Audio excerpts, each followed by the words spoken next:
What's up, YouTube? Sanchez 405 coming at you with the final edition of Warpath review for the 2016 season. Talking about the specialists, starting out with kicker Dustin Hopkins. If anybody doesn't know the story of him, he came through in week 2 after Kyle Warpath was cut after missing a field goal against Miami. A lot of people after that game was, well, why did you cut him? And it had a lot to do. He was accurate, yeah, but he just didn't get those touchbacks that you need on kickoffs. I was one of the people who said, why are we cutting this guy? It's the same thing with Sean Sweezum. The guy will go somewhere and be great, and we're stuck with some kicker that's trying to prove himself. Be honest with you, we've had more kicker problems here than we've had quarterback problems. I mean, if you can think about it, going back to 2000 when we had to go through like 5 kickers. Just saying. But for the most part, kickers have been mainstaying here. I guess you can say they stay here a couple years, and that's like, oh wow. But look at the kickers there in the league. Sean Sweezum was in Pittsburgh, had the opportunity to win the Super Bowl. David Akers. Anybody needs to ask who David Akers was. Started out in Washington and was in Philadelphia for years. Made us pay every time we played him. And probably will be, revered as one of the greatest kickers of all time, although he didn't win a Super Bowl ring. And then, we're looking at Graham Gano, who's just in the Super Bowl, which was a head scratcher, while Graham was basically cut in favor of Billy Cundiff in 2012. And we know how that worked out, and that led way for Kyle Warpath. But Dustin Hopkins, this guy, actually was in competition with the Redskins 2014 draft pick, Zach Hoker. I'm probably saying that wrong. So it's an interesting story. Zach beat him out. Redskins come calling week 2.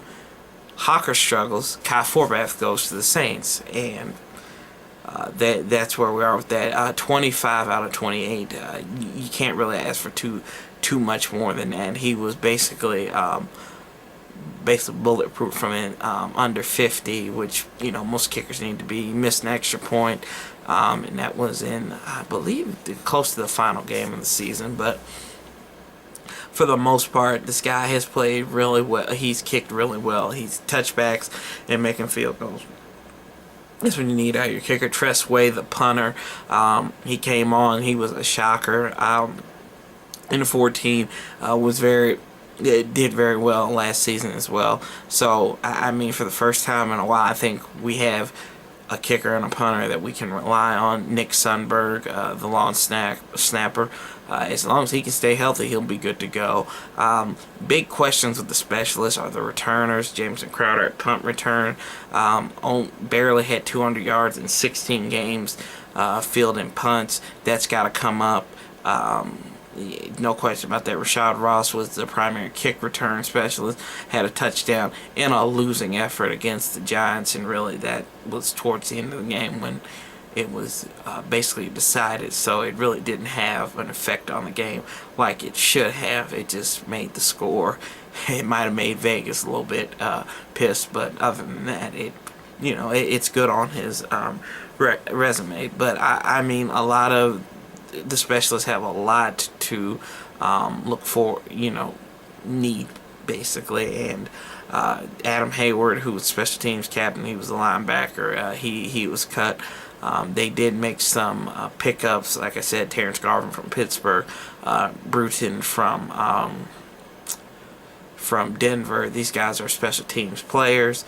They'll also get starts, in their respective defensive position. They'll get an opportunity to get a starting job or a reserve role. But special teams is important. It's 1/3 of the game.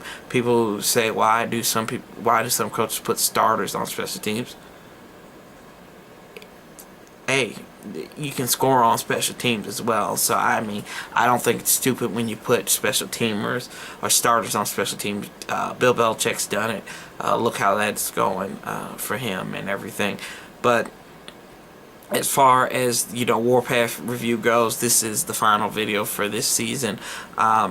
I'll be doing coming up this season. I'm going to do Warpath Wednesday every Wednesday. There's going to be a Warpath Wednesday coming up on the leading up to the weeks before the game. The days leading up, any news that comes out, there's going to be a video, hopefully within the hour of the news breaking and everything. I'm going to do Warpath review, not Warpath review, but Warpath Wednesday for today, since training camp started, and you guys are going to be overloaded with videos because I'm going to be releasing about 4 or 5 videos here within the next 12 hours or so. But as always, I really appreciate it. Your comments are, appreciate it. I love you guys. I haven't had an opportunity to get to them.